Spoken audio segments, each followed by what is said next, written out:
नमस्कार, मी भीमराव कडाळे पाटील. आपण बघताय BKP मराठी.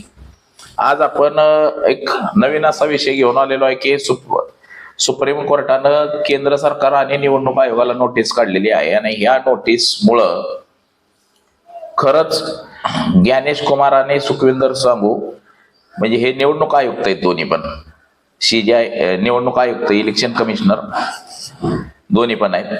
हे दोन्ही खरंच जेलमध्ये जातील का? 2024 ची जी लोकसभा निवडणूक आहे, या लोकसभा निवडणुकीच्या वेळी त्यांची निवड करण्यात आली आणि त्या काळी म्हणजे पूर्वी निवडणूक आयुक्ताची जी नियुक्ती केली जात होती ही पंतप्रधान, विरोधी पक्ष नेता आणि सुप्रीम कोर्ट असं तिघजण मिळून 40 नावांचा विचार करायचे. त्यातली 4 नावं राष्ट्रपतींकडे मंजुरीला पाठवली जायची. 4 पैकी एकच नाव त्यातलं इलेक्शन कमिशनर म्हणून घेतलं जायचं. सह इलेक्शन कमिशनर अशी 2 नावं.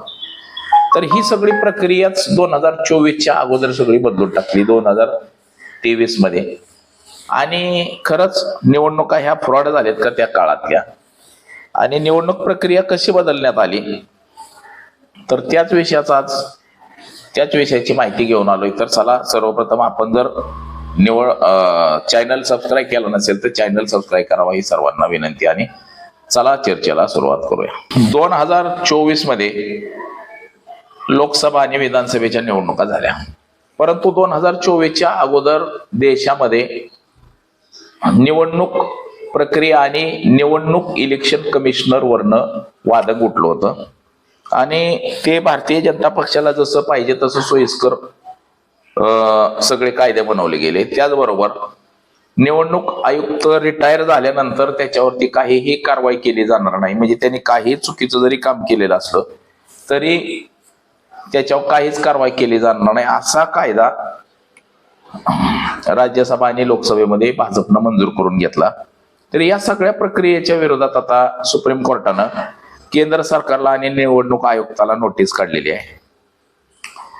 तर निवडणूक आयुक्ताच्या या नोटीसनं खरंच भारतीय जनता पक्ष आणि निवडणूक आयुक्त हा हादरून गेलेला आहे आणि याची सगळी चौकशी CJI करणार आहे. म्हणजे जे आत्ताचे जे आपले निवडणूक सुप्रीम कोर्ट आहे आपलं आत्ताचं जे सूर्यकांत, हे सूर्यकांत आणि त्यांची टीम सगळं चौकशी करणार आहेत या विषयाची. आता ह्याची नोटीस सोमवारी सुप्रीम कोर्टातनं जारी झाली आणि 2 आठवड्यामध्ये याचं उत्तर मागवलेलं आहे केंद्र सरकारकडनं आणि निवडणूक आयुक्ताकडनं. आता ही एक जणांनी जनहित याचिका दाखल केलेली की 2023 मध्ये जे कायदे बनवले होते भाजपनं, ह्या कायद्यातल्या ज्या त्रुटी आहेत, ज्या कायद्यामध्ये कायदा जो बनवला हा कसा चुकीचा बनवला गेलेला आहे, त्याला चॅलेंज करण्यात आलेला आहे.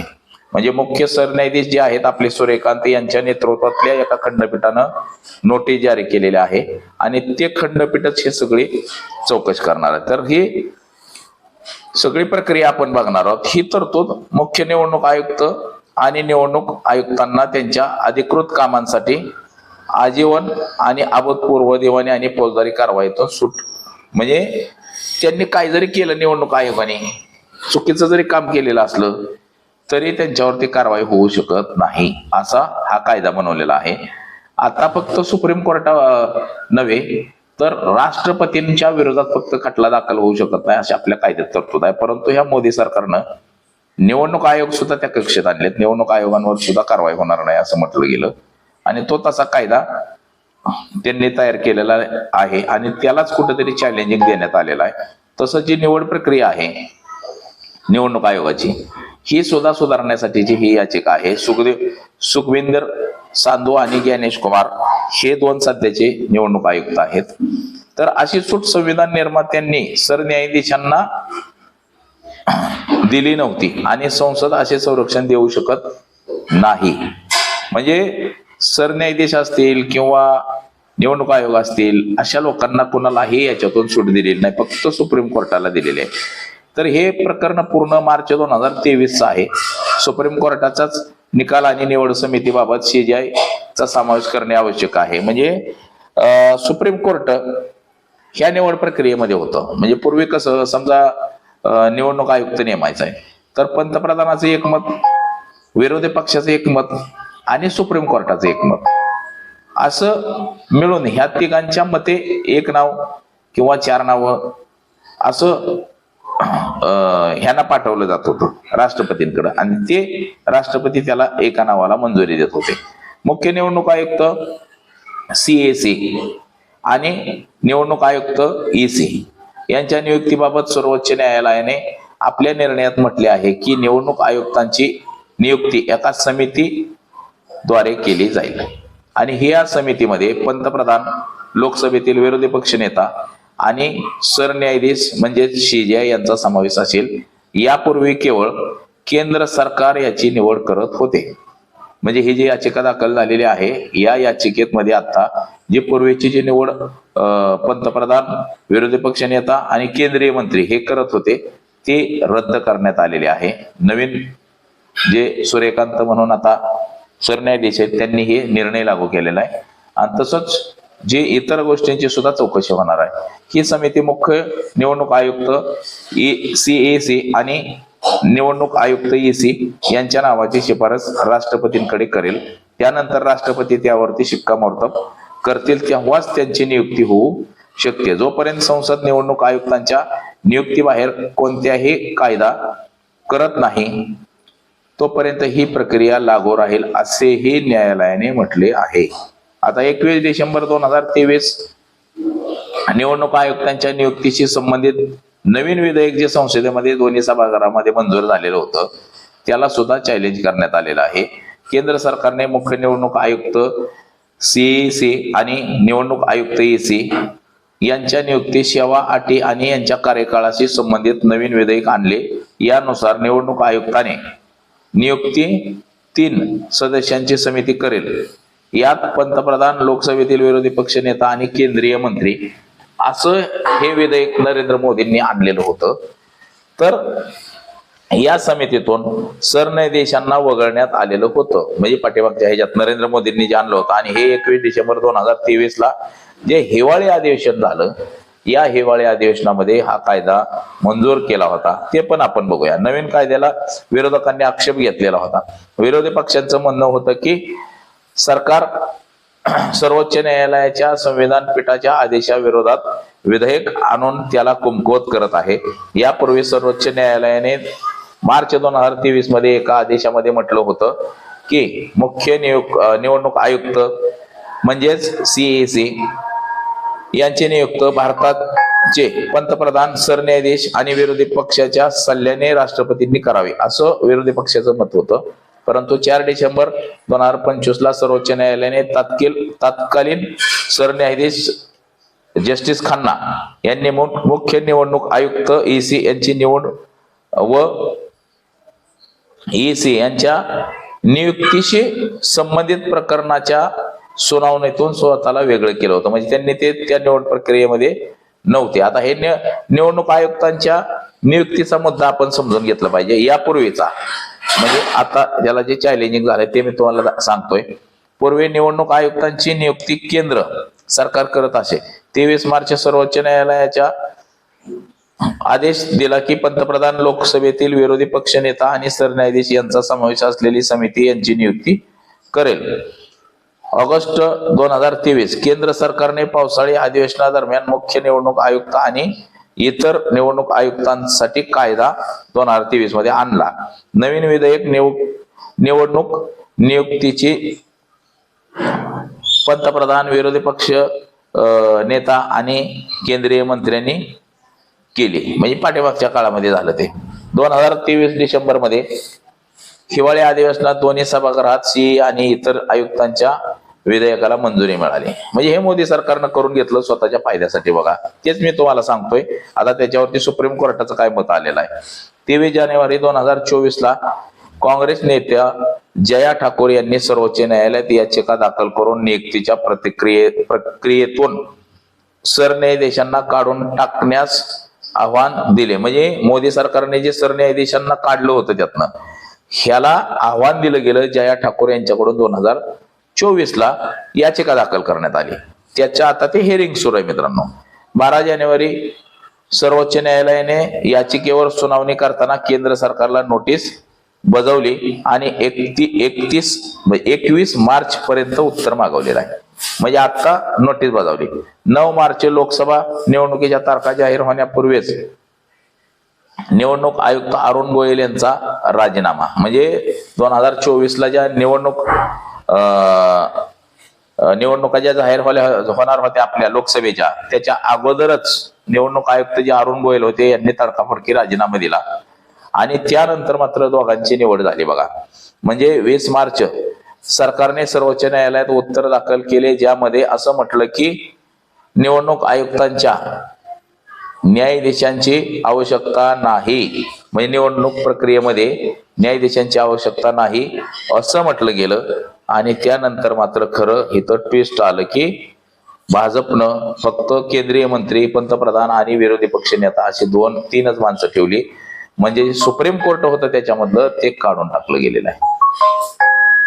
तर आता नवीन कायदा सर्वोच्च न्यायालयाच्या निर्णयांचं उल्लंघन करणारा होता, म्हणून ती याचिका काँग्रेस कार्यकर्त्या जया ठाकूर यांनी त्यांच्या याचिकेत आरोप केले आहेत की कलम 7 आणि कलम 8 हे स्वतंत्र आणि निष्पक्ष निवडणुकीच्या तत्वांचं उल्लंघन करत आहे, कारण ते निवडणूक आयोगाच्या सदस्यांच्या नियुक्तीसाठी स्वतंत्र यंत्रणा प्रदान करत नाही.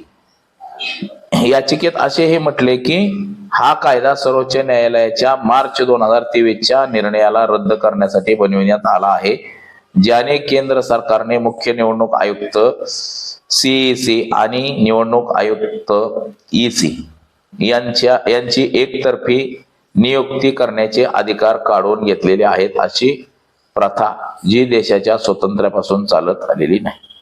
आता सर्वोच्च न्यायालयाने आदेशापूर्वी निवडणूक आयुक्तांची निवड कशी व्हावी असं म्हटलेलं आहे. आतापर्यंत मुख्य निवडणूक आयुक्त आणि निवडणूक आयुक्तांच्या नियुक्तीबाबत कोणत्याही कायदा नव्हता. संपूर्ण नियुक्ती प्रक्रिया केंद्राच्या हातात होती. सेवाकार किंवा निवृत्त सचिव स्तरातील अधिकाऱ्यांची यादी तयार करण्यात येत होती.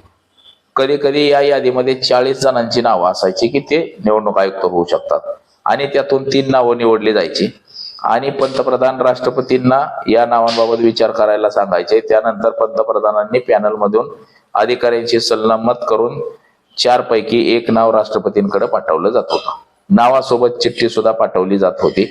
त्या व्यक्तीची निवडणूक आयुक्त म्हणून निवड करण्यात येत होते. त्यांचा कार्यकाळ 6 वर्षे किंवा वयाच्या 65 वर्षापर्यंत असेल. या प्रक्रियेद्वारे निवडणूक आयुक्तांची निवड केली जात असे. त्यापैकी सर्वात वरिष्ठ व्यक्तीला मुख्य निवडणूक आयुक्त म्हणून केलं जात होतं. मित्रांनो, आता ही सगळी प्रक्रिया सुरू आहे. आता ह्यात ते दुसरं सुद्धा आपण पाहू. निवडणूक आयोगात किती आयुक्त असू शकतात हे सुद्धा आपण बघू. निवडणूक आयुक्तात किती आयुक्त असू शकतात याबाबत संविधानाने कोणतीही संख्या निश्चित केलेली नाही. संविधानाच्या अनुच्छेद 324(2) नुसार निवडणूक आयोगात मुख्य निवडणूक आयुक्त आणि इतर निवडणूक आयुक्त असू शकतात. यांची संख्या किती असेल हे राष्ट्रपतींवर अवलंबून आहे. स्वातंत्र्यानंतर देशात निवडणूक आयोगात फक्त मुख्य निवडणूक आयुक्त होते. 16 ऑक्टोबर 2089 रोजी पंतप्रधान राजीव गांधी यांनी सरकारने 2 निवडणूक आयुक्तांची नियुक्ती केली आणि त्यामुळं निवडणूक आयोग एक बहुसदस्यीय संस्था बनलं गेलं. या नियुक्त्या 3 स्वतंत्र निवडणुकीपूर्वी करण्यात आल्या होत्या. त्यावेळी असे म्हटले गेले होते की मुख्य निवडणूक आयुक्त RVS पेरी शास्त्री यांचे पंख छाटण्यासाठी हे करण्यात आले असं म्हटलं गेलं होतं. 2 जानेवारी 1990 VP सिंग सरकारने नियुक्त्यांमध्ये सुधारणा केली आणि निवडणूक आयोगाला पुन्हा एक सदस्यीय संस्था बनवलं. 1 ऑक्टोबर 93 रोजी PV नरसिंहराव सरकारने पुन्हा अध्यादेशाद्वारे आणखी 1-2 निवडणूक आयुक्तांच्या नियुक्तीला मंजुरी दिली. तेव्हापासून निवडणूक आयोग, मुख्य निवडणूक आयोग असे 2 पदं निर्माण झाली होती.